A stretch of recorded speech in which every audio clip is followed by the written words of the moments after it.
So welcome everyone to our artist talk for this evening. We have the artist Cheryl Wassenaar, who is a visual artist. She investigates language as a system of meaning that is dependent upon arrangement and context. Her latest body of work uses signmaker's vinyl alongside manipulated objects, sound, and video to activate environments in site-specific installations, often collaborating with a writer or a poet.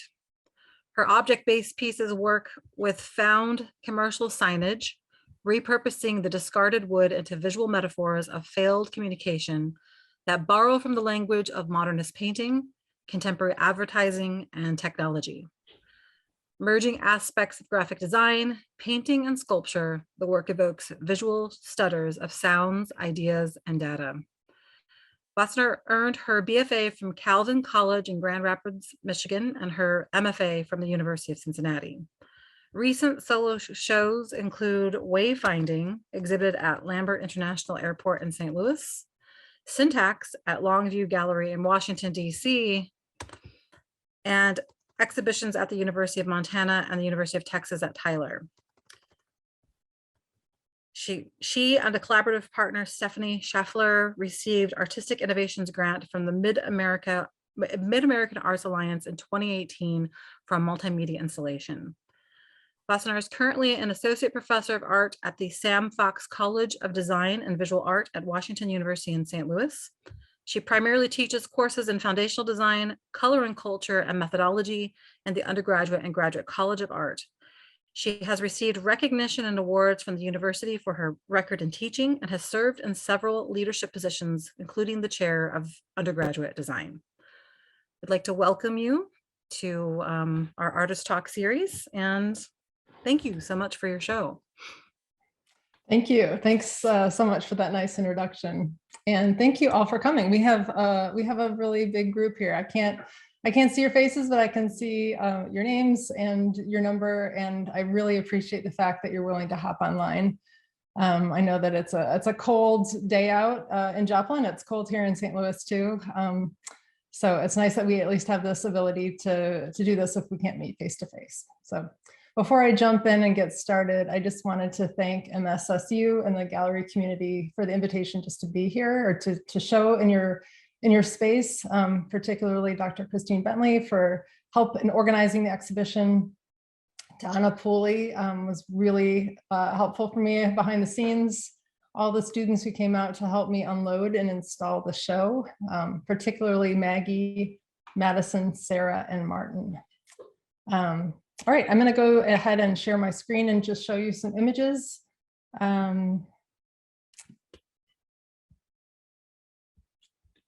Maybe we can.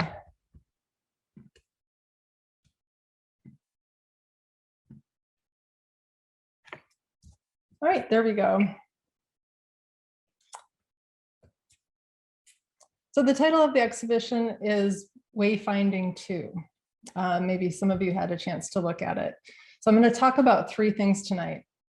I'm going to talk a bit about how and where my interest in signage developed. And more broadly, like how can a body of work develop just from an idea to something that you notice to making artwork about it for years. And two, I've organized this show as a kind of survey to the different ways that I've thought about signage over the past about 20 years of working with them. So I'm going to show you different examples of that. And then I'll show you some of those collaborative installations that I've worked on that focus on a slightly different aspect of language. And at the very end, I'm going to circle back to some of these newest pieces in the exhibition that speak to our kind of strange and difficult circumstances over the past 2 years. And I know that we have some student artists and designers in the group. So we'll try to address some process a bit too with some images of that. And I'm happy to answer questions or have some conversation at the end if there's time for that. So first, what is wayfinding? So wayfinding encompasses all of the ways that people and sometimes animals orient themselves in physical space and navigate from place to place. So today, aside from the way that we use our cell phones and satellites to always figure out where we are, the term is used in two main fields. It's used in architecture to find out how people move around a space or a building, and it's used in the design and the signage industry. So as practical as wayfinding is, like a helpful sign that just sort of says turn left, notice the bigger philosophical tones of the language as well. Where am I? Where do I want to go? And how do I get to where I'm going? So the construct of signage has been a source of material and meaning in my practice for a really long time.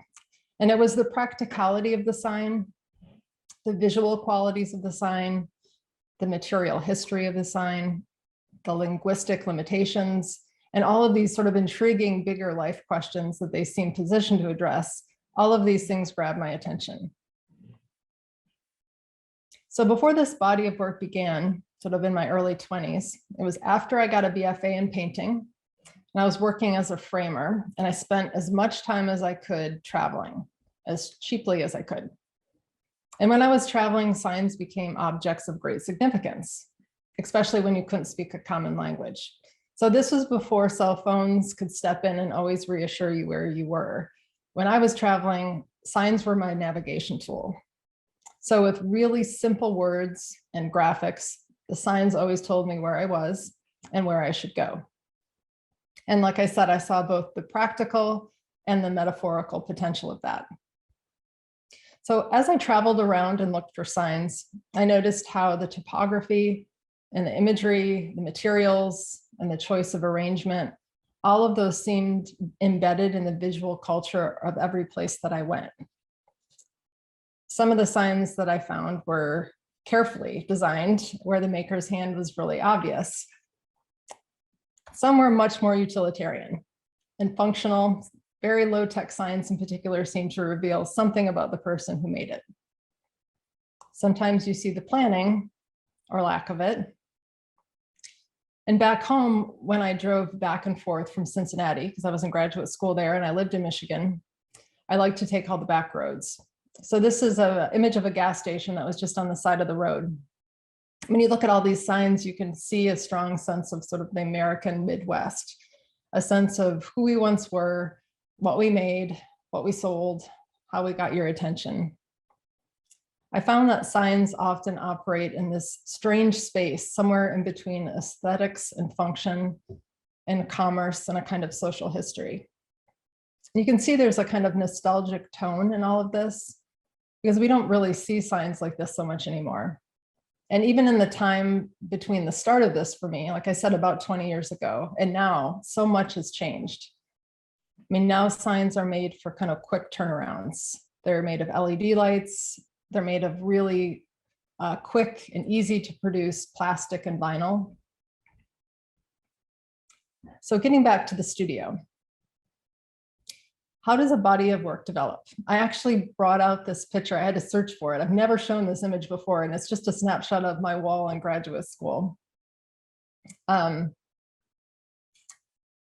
does a body of work like this develop? My background is in painting, and I realized that I work better when I have a material or an image to respond to, rather than an image that I create from nothing. I always had a fear of sort of the white space, the white canvas. I had an interest in craft processes and in woodworking and construction. So I started thinking about the idea of building a painting rather than painting something or painting one. So I was working with different scrap materials that I found in salvage junkyards, which is the image that you're seeing there. And it was reinforced by all these things I was learning in graduate schools, different theories and art movements that I was reading about, and mostly coming out of the Black Mountain College in the 1950s.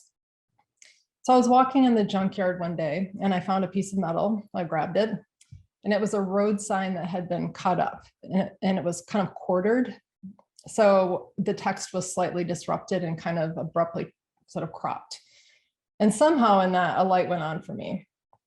As I mentioned, I always had an interest in signage and topography and design. I was really interested in language and semiotics. And I was actually taking a poetry class at the time. But it just never occurred to me to use this as a context for making artwork. I found that sometimes what you discover in the studio, just kind of by messing around and experimenting, it can help you make these connections between ideas that you would normally not logically make. It all seems logical in retrospect when you're talking about it and you're seeing how all these things kind of lead one into the other, but it doesn't always feel like that at the time. So sometimes you have to just trust yourself, look at your everyday life with a kind of curiosity and follow your intuition to see where it leads. So for me, it led me to drive around the city, first in Cincinnati and then in St. Louis. I was trying to find these used, discarded pieces of commercial signage. I found them on old buildings and alleyways, wherever I could. But I had to find them. I could never buy them. That was one of my rules. So I carried a circular saw and a toolbox in my car, and I would always be on the lookout. When I found them, I would take them back to my studio and cut them up. So I'm going to show you a range of examples of different approaches that I used in thinking about what I found. So some of the examples are here in the show. Because like I said, I tried to do like a sampling or kind of a survey of some different ways that I've worked with them. So these signs were found outside, and they always had a kind of commercial and material residue. So you can sense this kind of faded industry. There's a sense of old machineries, warehouses. And as I mentioned, there's a kind of nostalgic tone to many of these earlier pieces. There's always a kind of history in the surfaces. There's evidence of wear and weather, and there's screw holes and kind of peeling paint. So some were, I had to always kind of work with the givens that I had. So in responding to the original sign, I had the original language that was on it, which was always pretty straightforward. There's a lot of phone numbers. I always had the original colors. I could always look really carefully, and I saw like the bad registration. You could see the screw holes that didn't go in straight. Sometimes you saw like little pencil lines where people were planning things. So I kind of took that silent exchange with this original sign maker seriously, like we were collaborating on something, but just at different times. So you can see this extension of my background in painting, I think, pretty clearly, especially in an image like this one. So again, I was thinking about how do I construct a painting rather than actually paint one. And it's pretty similar to collage. It just kind of requires a table saw instead of a pair of scissors. And I got better at working on the table saw, and I learned to miter corners. So the pieces eventually became much more sculptural. So some of the pieces convey a sense of place. The original sign here was an old hotel sign, and you can kind of see the language commercial hotel and the words rooms by. So because of that sense of place, I added these interior details of wallpaper and a kind of dotted paint to look like punched tin metal, kind of up by the word rooms there. You can see that these two are from the same sign. The one on the right is in the show. Also a sense of place. So I found this sign where an old 1950s gas station used to be. So I kept the reference of the gas station, and I kind of embellished that K to make it look like a prominent logo. There was just a phone number on there, so I cut it up and I made it look like 3 fuel prices that were stacked. And then I added that subtle nod to homemade pie, kind of right there at the very bottom. I don't know what that said originally, but it was not pie. And then there was the language itself, which on signs was always pretty direct and economical. So I asked, like, how could I find the poetic in these very simple words of commercialism? I did a series that looked at the intersection of various letters, and I was trying to build new architecturally based symbols and kind of new typographies. So this one is in the show, and it's obviously from the same sign from the one before it. So signs that are no longer in use document things that are past or changed, or sometimes they document things that have failed. So when a business closes, the sign is usually the last thing to go. So for this sign right here, I was at a store in 5th and Main. It was near my studio, and the store was closing. It was a family business, and it was from the 1960s. And the sign was this beautiful, hand-painted kind of deep black on this ivory enamel. And so I asked the man what he was doing with the sign when it closed. And he seemed really surprised that I would want it. And I tried to actually convince him that he should keep it, thinking that it was probably sentimental. But he seemed really happy to get rid of it because to him it represented failure. So I try to pay homage to the sign's former site and use, and this earlier body of work especially, by titling it after a graphic symbol in the work itself. So in this case, a Y and a K, which was the intersection of the two letters in the sign, and then the street intersection where I actually found the sign. So that's why it's titled in parentheses after that, 5th and Main. And the visual language of this one is sort of a direct reference to 1960s modernism. It looks a lot like something maybe from a Kurt Schwitter's collage. So the process of designing and making these was very intuitive and very materially driven. So if you could see my studio, I had hundreds of pieces of signs and I just put them all over the floor, and I would just kind of pace around and walk around, and I would just move them around sort of again and again until I found a relationship that interested me enough that I could actually kind of work with it and build on it. But after a while, I became interested in the idea of activating the pieces, kind of moving the idea of the language from a noun to a verb. I thought, what is this reorganization of language actually doing? So with the housing boom and the recession, some of the only signs that I could find were real estate signs. So I didn't actually set out to collect them. It just kind of naturally happened that those were the ones that kept appearing in my studio. So for this one, I cut out the word real estate from all the signs. It happened to be one business in particular that was doing a lot of work, or I was actually finding a lot of their signs. So there's probably 20 signs represented here. And I just kept cutting out the words real estate, real estate, real estate. And I organized them to refer to an urban sprawl. So I titled it Sprawl. And so in this piece here, it sort of signals a shift from my thinking about the earlier titles in terms of documenting a place or a symbol to this idea of something more active. I just wanted to show you this in-process shot of constructing the next piece. Like I said, I wanted to activate the language and think about what we do with language.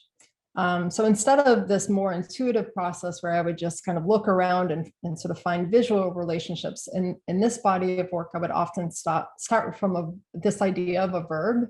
And I would think about the verb in terms of a really simple drawing. So in this one, I was thinking about the idea of spin, how we spin language and meaning to our advantage when we communicate. So I had this idea of this spiral in my drawing and in my head. And then I had to find signs that were sort of this curves and lines and kind of construct this piece that would look active.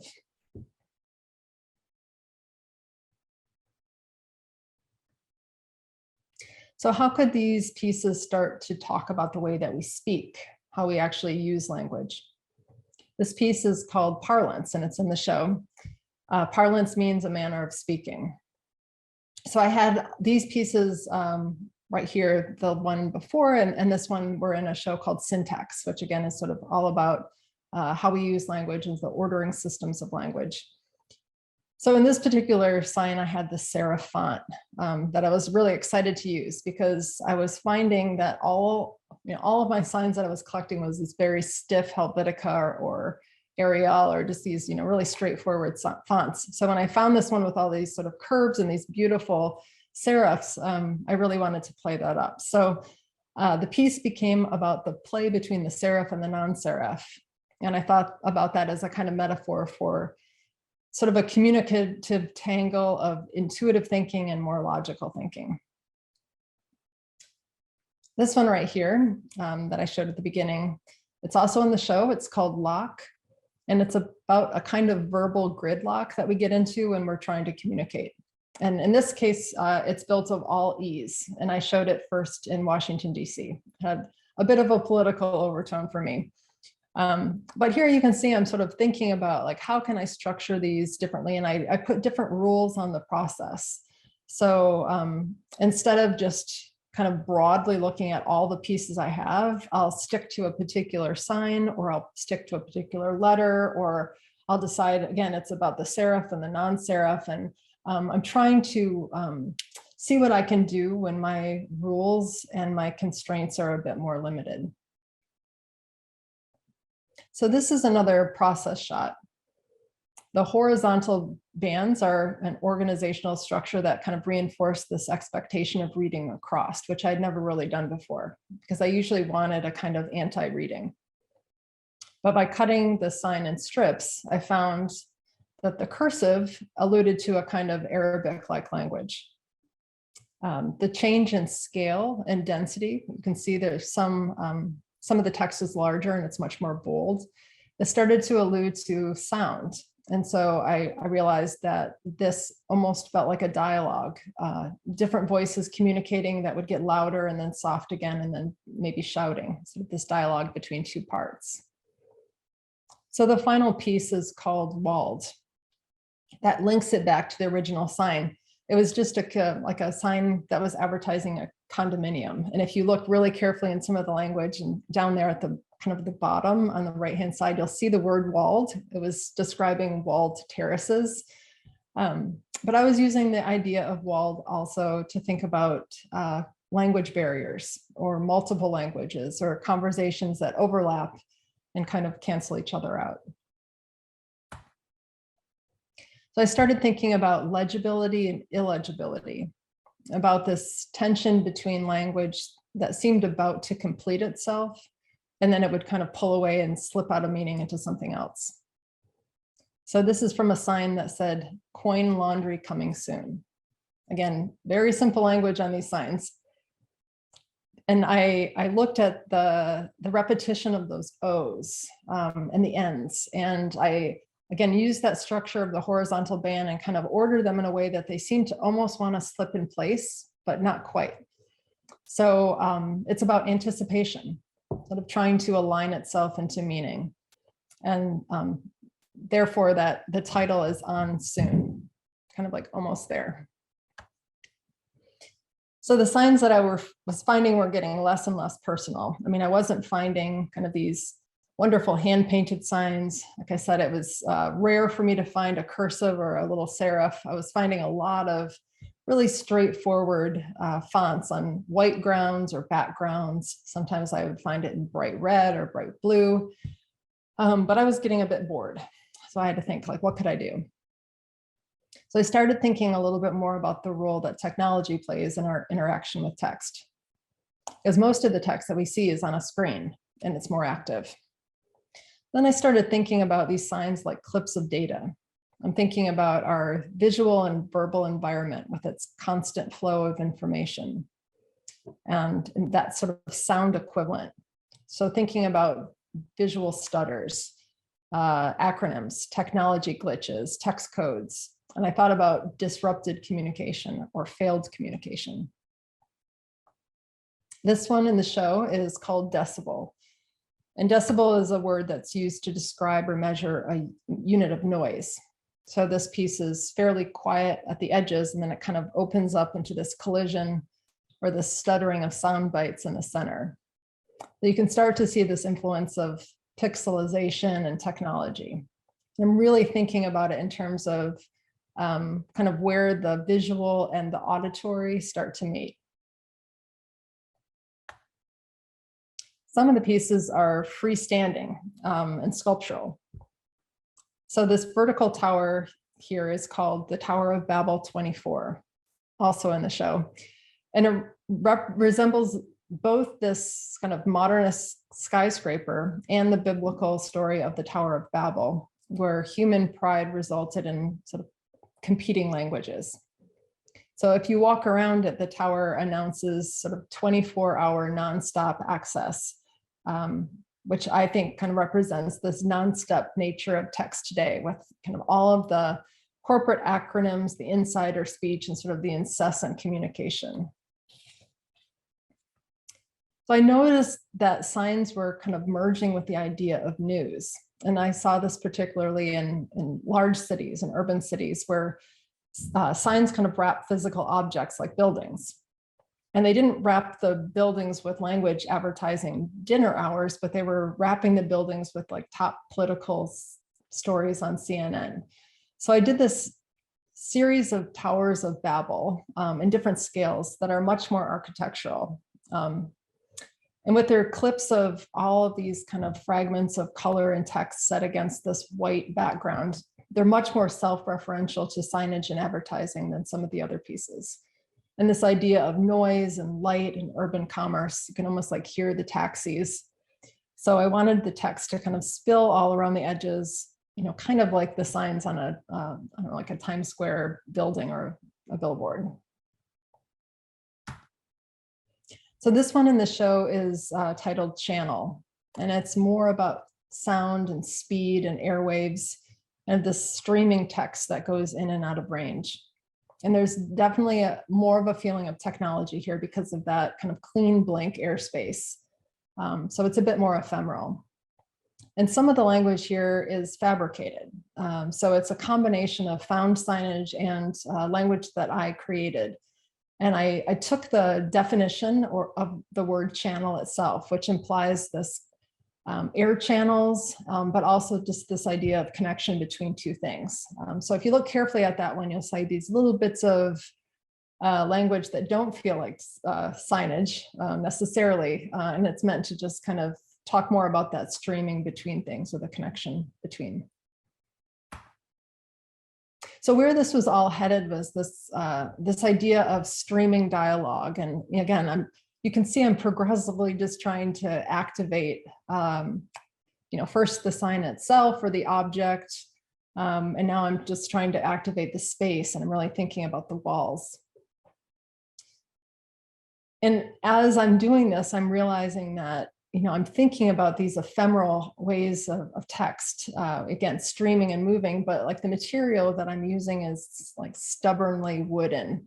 And I thought, you know, there's a little bit of a tension in that. And so I decided that I was going to mix it up a bit. So I'm going to show examples of how that process and kind of where I was with thinking through the signs kind of led to another aspect of my studio practice. So I've done these site-specific installations using signmaker's vinyl and sort of expectations of signage, I think in much kind of more poetic ways. And I did it specifically to change my practice up a bit. So when I started, I just bought myself a vinyl cutter, and you know, like any process, you kind of have a learning curve and you kind of build up to kind of more complex ideas. But this was the first piece that I did.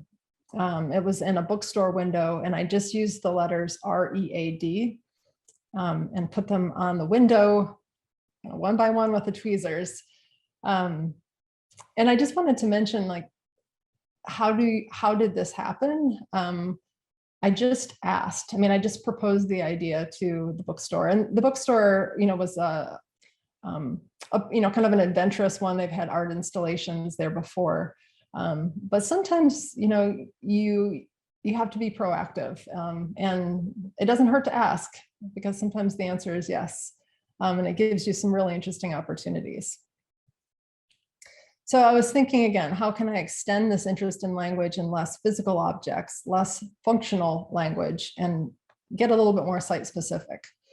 And part of the change was that I wanted to collaborate with other artists and other writers.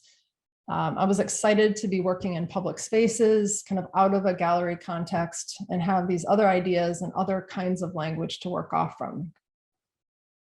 So here I worked with a poet named Bridget Dolan, and she wrote a poem about this 100-year-old brownstone building and the history of it. So I took aspects of that poem and I started installing them on the walls of the building. What happened with that is that the vinyl was sort of this physical opaque material, so that it responded to these weather conditions, and it started casting this shadow language about the interior space, which I didn't anticipate. And this led to projects in gallery atriums, and this is a series of found poems specifically about weather and sort of shifting the language about the space. This one is about tornadoes and Midwestern weather, and it was written by a poet named Stephanie Schlafer, who lives also here in St. Louis. So Stephanie and we collaborated several more times, and we began to merge our individual artistic practices into one that was much more collective.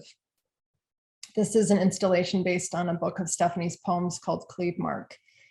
And it talks about memory and loss through a description of a family house.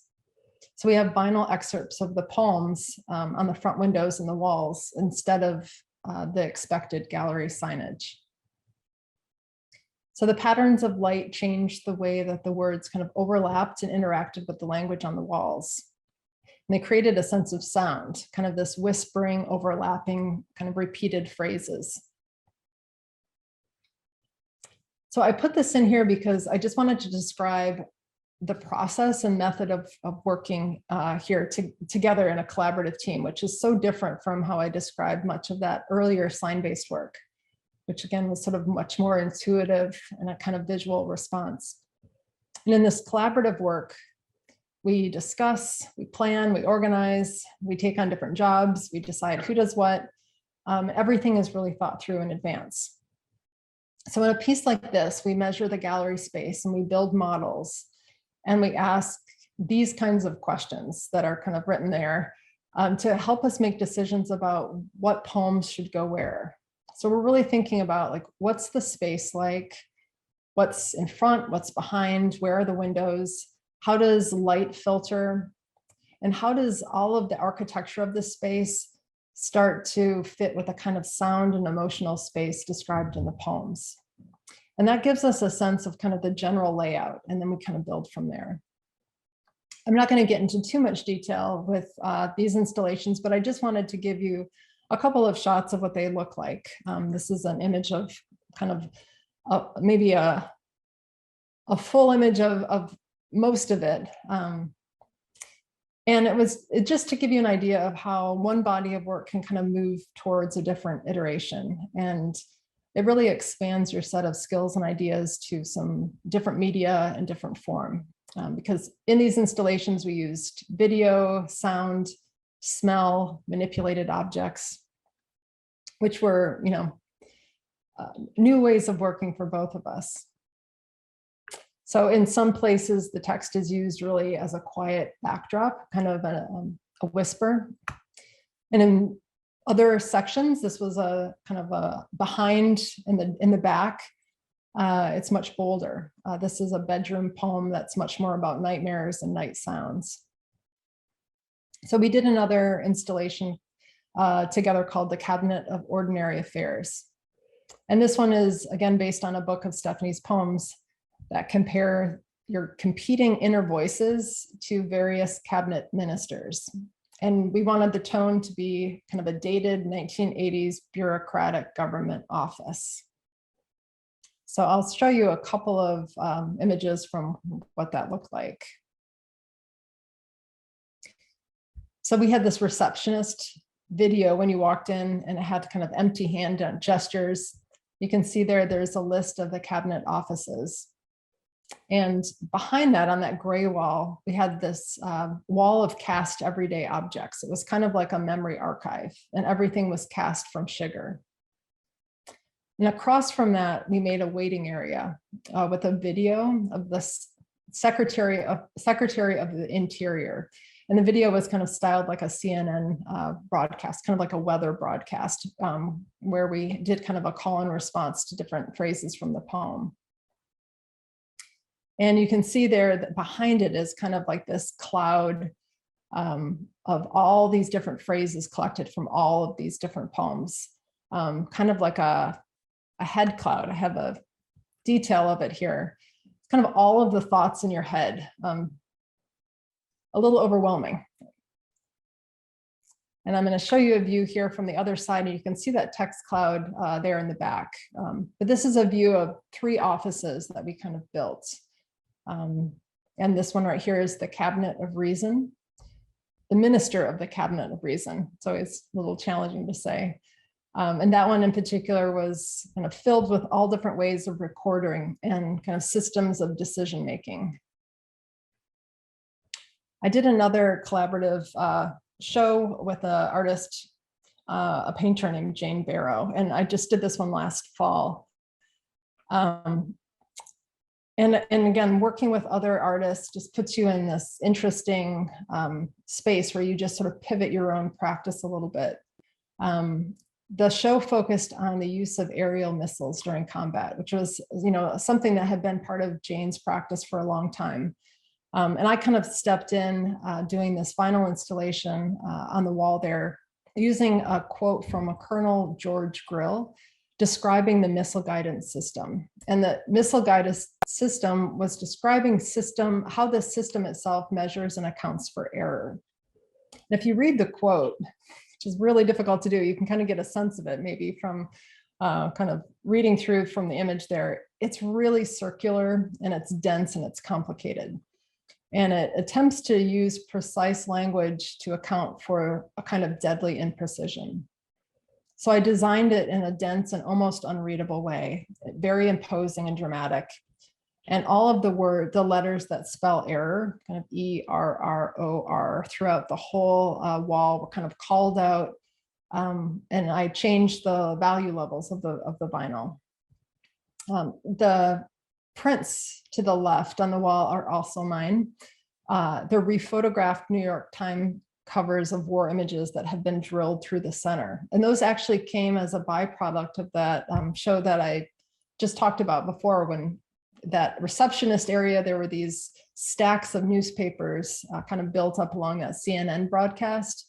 In order to make those stacks of newspapers, I had to drill through hundreds and hundreds of newspapers. And so in the kind of serendipitously in the process of doing that, I started discovering these sort of kind of provocative images of that physical process and what that did to that cover image. And I wanted to include an image of the install process on this because as time consuming as one of the pieces in the current exhibition was, this one required me to put the letters on one by one. Unfortunately, it shouldn't have been that way, but it was. So patience is one of these strange job requirements of being an artist that's rarely talked about, but I found it to be essential. So we're going to get back to the Wayfinding exhibition here in the gallery. So that large piece, if you've seen the show already, the piece that's kind of cut in three is called Ascent. And it takes portions of a poem about clouds that was also written by Stephanie Schlafer. So this is a shot of me working to arrange the language in its original configuration, which is just as one big large piece. The piece was originally designed for the Lambert International Airport here in St. Louis. So you can see this is just sort of what my process looks like. I'm playing around with scale and placement in a really old school way. I just printed it all out. I actually cut up little small strips of wood so that I would have a kind of physicality to it.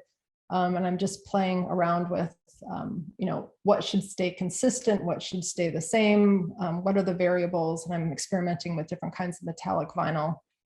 You could probably do this all on Photoshop or Illustrator quite easily, but I'm much more tactile, and I love to see things in a much more kind of physical and material way when I'm designing things out. And this is a picture of the final piece when it was installed in the airport. And that exhibition in the airport, which was 90 running feet, so this is just one piece in the exhibition, it was also entitled Wayfinding because I was really interested in the way that signage functions specifically in these in-between places like airports. So when I found out about the exhibition opportunity here, I wanted to continue to think about wayfinding. That's why it's called Wayfinding II. I wanted to continue this idea that we talked about at the very beginning, this idea of using signs as directional tools. So when I saw the gallery floor plan, I decided that bracketing the piece between these stretches of window that had visual access to the clouds made sense for this piece, which was about clouds. So I cut it all up again and reconfigured it to fit the space. So when I was talking about this, and I mentioned that the original version of the piece was made for the airport, I was thinking about this airport show in 2019 when I was traveling, and I was sort of in and out of a lot of airports and train stations. And I didn't know what I was going to make for the airport show, so I was kind of collecting ideas. So I started to copy down what people said in the airport when they were looking at directional signs and when they were making decisions about where to go and timing and kind of what to do. And I also wrote down language that I saw in signs in the airport and in train stations. So I came up with this big list. Some of it was very institutional, kind of authoritative language that said, like, do not proceed, stand clear, can I have your attention, please, turn to the left, go back. And then there was this list of what I overheard people say, things like, I'm late, I'm trying, I'm tired, is this right? So when I thought about it for the airport show, I decided that that was pretty anxious language. It was probably too anxious to actually put in the airport, especially when people were running late for their planes. So it was too anxious for an airport in 2019. But when designing this show, I thought that that feeling of indecision, of kind of not knowing what direction to turn or what move to make, seemed to fit perfectly with that sort of dreadful in-betweenness that we've all experienced in the last 2 years. So I built these 35 signs with all of the phrases that I'd collected. We're looking for direction, we want to move forward, and we want to proceed. But these signs that we're looking at all seem to say something different. Just move forward is kind of flanked by do not proceed. And even the sign do not touch takes on this new resonance. So the heights of the certain pieces kind of build in secondary dialogues, kind of like a call and response. I try to pose a question, is it time? And then other signs seem to answer, not yet, go back, soon. I felt like everything felt loaded. So even these simple directional signs like turn to the left, turn to the right, felt like they were taking on political associations. I decided that the institutional language I would put boldly in black and white, and our own internal responses of sort of indecision are all in shades of gray. And I decided that the signs should be stacked kind of futilely against the wall so that they're kind of doing their job, but not really. So I felt like they're waiting for direction too.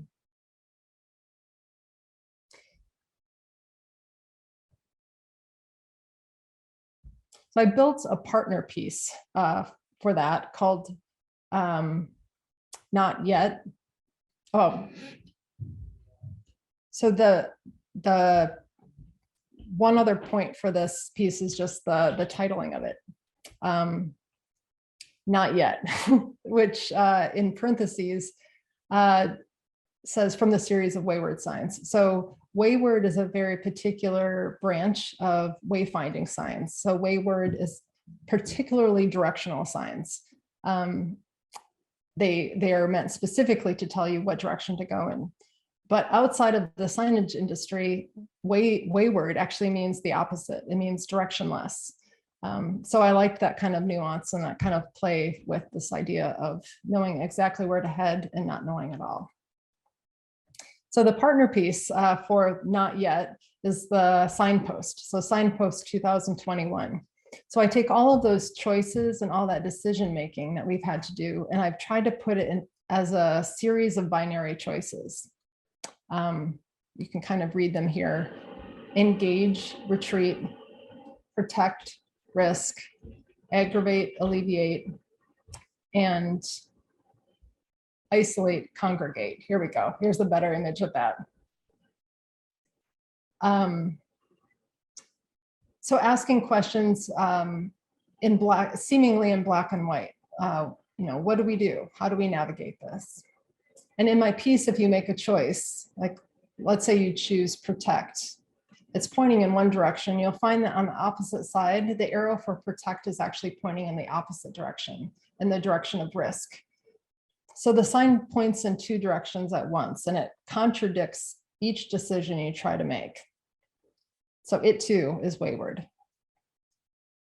And with that, I'll end. And I'm happy to take any questions or any conversation if you have any.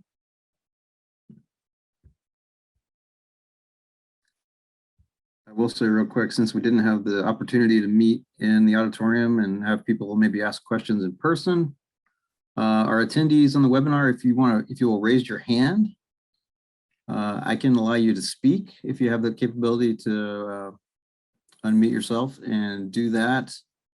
I think, well, maybe Cheryl would appreciate hearing from you in person, but we also have a Q&A where you can type your questions in. So.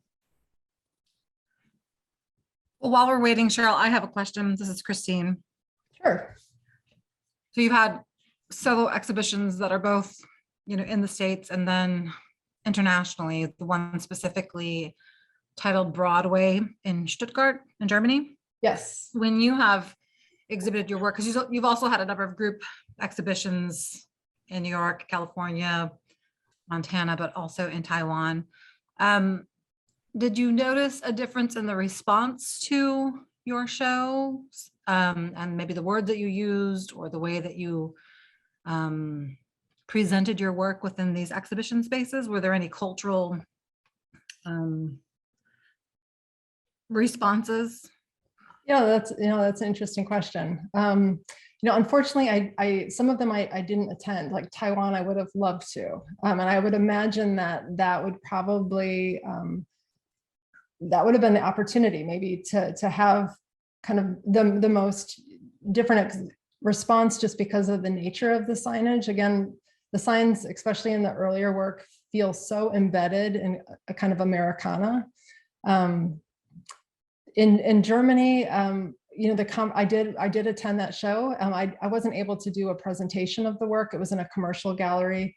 And so the nature of the conversation there was sort of intrigued at the visual language of the signs, because again, I think that it was in Stuttgart. It was in a really big city, and there's the German aesthetic was so clean and so precise, and mine was sort of so gritty and sort of full of the sense of industry and machinery, especially that body of work that I was showing. So yeah, I think that there was some interest and some intrigue in just kind of the material and sort of the visual culture that it seemed to represent. Some of the places around the States, not so much. I think that there's a familiarity with those kind of signs, but like I said, they're kind of disappearing. And we often sort of run into them the most probably on highways now, where we sort of see some of that kind of clapboard sign kind of dangling on its last legs, so to speak, sometimes in small towns. So I feel like even in this 20 years of starting to work with it, it's sort of captured this material that is already sort of becoming a bit obsolete. Thank you. I see one hand up, so we will take a question from Mike here. Can you hear me? Yeah. Oh, good. You switched off of my headphones. For your series of wayward signs, you made a comment about seeming to imply that it relates to the pandemic in some way. I was also curious to know if the fact that it was at a college had anything to do with your decision to display it at Missouri Southern. I may not understand your question necessarily. I guess I was thinking these are the two pieces that I made during kind of my pandemic isolation, and just absorbing all of this, this feeling of my own directionlessness, and wishing that, sometimes that I just kind of knew what to do or knew how to navigate this situation, even personally. So I guess I thought about it in terms of a college setting, thinking that it would probably, it wouldn't be necessarily a piece that I would put in a commercial gallery. So I think that there's a sense that there's certain kinds of content that I think is sort of more suitable for kind of academic environments. Because we can talk about these things and we can kind of engage in these kind of dialogues that sometimes we can't always at a in a commercial space. So in that sense, I did think that it was suitable here for, for a university show where we had the opportunity to kind of engage in a different kind of conversation. I just thought that it was interesting that it was at a college where that sense of directionlessness and not knowing where to go is often a very common college student's experience. And so I felt that it was a bit relatable in a way to a college setting.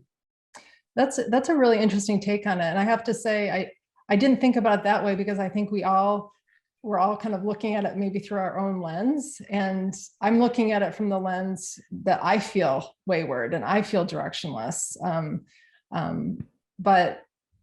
But I know that is often a feeling that college students have, but I hate to say that doesn't always go away. You might find that it sticks around a little bit longer than you might want, but I, working with college students myself too, that resonates what you're saying.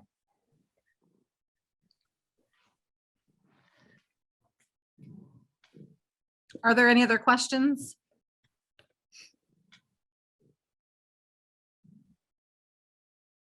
Kyle, do you see any? I can't see if there's anyone in the chat room. I don't see any. Yeah, I don't see any hands up. If you guys do want to ask, you can just click the raise hand button. And also we can take your questions in chat or on Q&A. That's fine as well.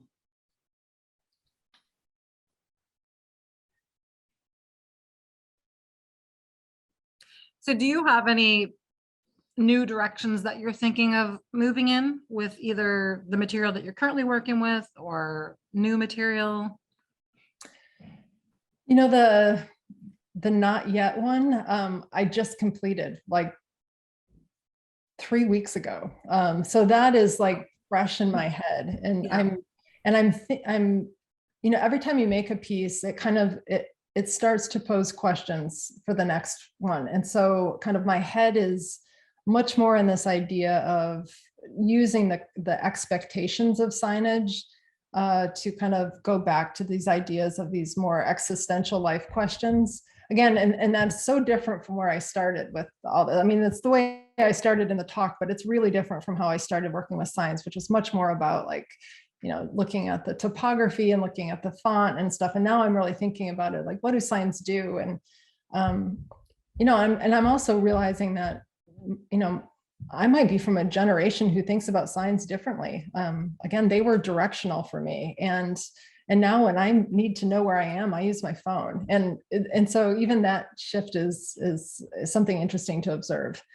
But in terms of my next body of work, I am waiting to hear back on a show idea with Stephanie, my collaborative partner. And so we often work in a very kind of strategic way. Like we get a venue or we have an idea for a show, and we really think about it first in terms of the architecture of the space. That's kind of how we make decisions. So we kind of have to know where we're going to be, and then we sort of build the show out from there. So fingers crossed on maybe getting this next one, and then that will kind of open up that whole body of work. And usually those take 6 months or so to construct. Great, thank you. We do have 2 questions. The first one is, do you have signs you have had a hard time realizing their potential? Yes. Oh, that's a really great question. I have hauled these signs with me through like multiple house moves and studio moves. And, I have a hard time throwing things away in general, especially wood things. For some reason, I was sort of raised with furniture makers and carpenters and kind of raised to hold wood in high esteem. And so wood to me feels like a building material that has a lot of potential. So whether it's sign or not, I have a really hard time just dumping it or throwing it away and just sort of saying, well, that's no good, or, so I always sort of keep it around thinking like, I could build something with that. And there's been a couple of signs where I love them so much that I feel like I'm waiting to do them justice, and I'm not sure exactly what that means yet. So Some of my best signs are the ones that I have been too reluctant to break apart and to sort of start chopping them up, because some might say they're kind of worthless, they're discarded. I picked them up off the side of the road or whatever, but for me, they're one of a kind. I mean, if I don't do them right, I will never get them back, and I can't ever, they can never be really reproduced. Yeah, there's a whole bunch of them that I am taking up a good bit of storage in my studio, just kind of leaning them against the wall, and I just kind of look at them, and I think one day I'll do those. Great. And we have another question. Do you ever paint just for fun, or have you mostly been focusing on this body of work? Also a good question. It's funny. I sort of grew up as a person who's always making things, and didn't care much whether that was for fun or for serious or for craft, or I just always loved making things. And as I move along in this, I found that there's other things I do to kind of do that kind of creative for fun making. And this occupies a lot of kind of my more serious studio time. So I find that I don't have a lot of sort of extra headspace necessarily to use for painting for fun, but that kind of creative, playful making probably works its way into cooking, or figuring out what wall colors I'm going to have for the house or something like that. So that's maybe a unexpected answer, but when I get into the studio, it's more like my head space kind of goes right here, and I have like these nagging questions that I am trying to solve in my head, and I'm pretty eager to try to work those out.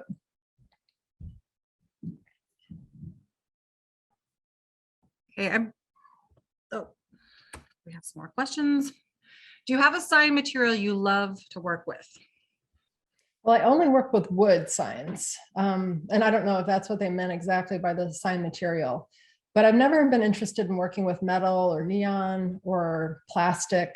I think, again, because I grew up with such a admiration for wood and for its possibilities of constructing and building, and I just prefer those tools. I guess I like the table saw more than I like the welder, and I like the kind of I don't know, the precision of seams is different, and I just find it more sculptural. I don't know. I've always worked with wood, unless it's for purposes of like those installations. In those cases, I'll use whatever material I think is appropriate for the tone of the installation, and that can mean embossing text in different materials, or using plastic or vinyl, or projected text, or I'll kind of be much more flexible about the way that I'm thinking about text and language in those installations than in this sort of sign-based work. And that's one of the reasons I'm really grateful that I have like kind of these multiple kind of series going, because it just allows me to experiment, I think, in different ways. There's a kind of focused experimentation that you do with a material that you're really familiar with. So with wood, I'm getting technically better, and I'm getting more adventurous on the tools, and I can pull off things that were harder for me to do initially. So there's a kind of experimentation within kind of a focused range. And then in the installation work, it just allows me to kind of get my hands wet with things that I never would do ordinarily, or that kind of don't fit with this other body of work. So I'm much more flexible kind of with that. We do have a question from Mike, where it's asked, have you ever found signs that were in an unconventional material, and if so, did it present some challenges in working with them? So I think you've answered that question for the most part. And we have a question from JC.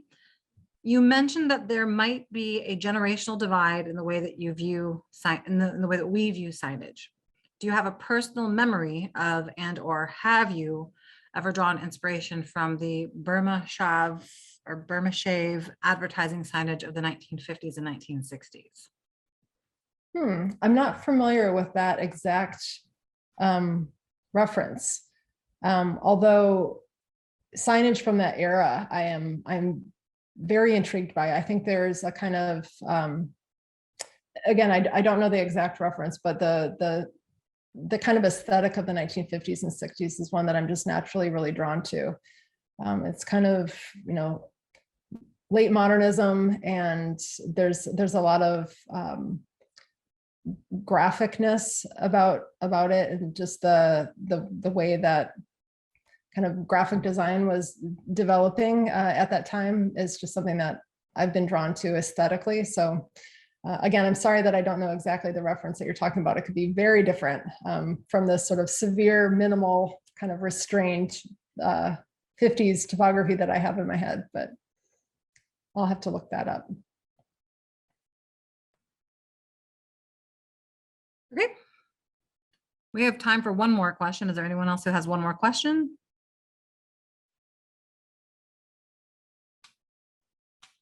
If not, thank you so much for participating in our Katherine L. Hyde Artists Program. It's a wonderful show. It's one that I've been particularly very excited about, just because I love the combination of the art, you know, of materials and what it is that you're doing aesthetically, and then with the words and letter forms. So thank you, and appreciate everything. Yes. Yeah. Thank you again for having me. And thank you all for coming tonight. I really appreciate it. And I'll be around, I think, March 9 when we take the show down. So feel free to stop in the gallery, or hopefully you'll get a chance to see the show in person and maybe get a chance to say hi. I do have to give a code word out to my students. It's sign. That is sign there we go. for participation. Yeah. So, Yep. but thank you so much, and have a good evening. Thank you.